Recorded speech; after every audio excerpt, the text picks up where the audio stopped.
Ağdam rayon İcra Hakimiyyətinin və Ailə, Qadın və Uşaq Problemləri üzrə Dövlət Komitəsinin tabeliyində olan Ağdam Uşaq və Ailələrə Dəstək Mərkəzinin birgə təşkilatçılığı ilə 13 may 2025-ci il tarixində Quzanlı qəsəbəsi Yeni Azərbaycan Partiyası Ağdam rayon təşkilatında Ağdam rayon İcra Hakimiyyətinin İctimai, Siyasi və Humanitar Məsələləri şöbəsinin baş məsləhətçisi Farid Muradovun,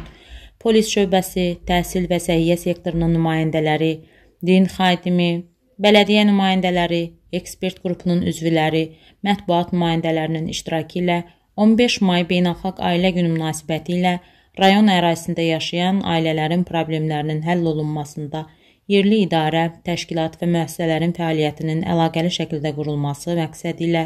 dəyirmi masa keçirilib.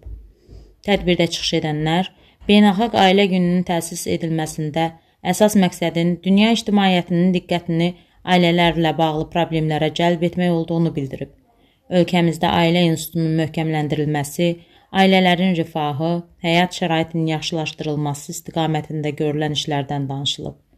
Tədbirdə mövzu ətrafında müzakirələr aparılıb, iştirakçıları maraqlandıran suallar cavablandırılıb, təkliflər səsləndirilib.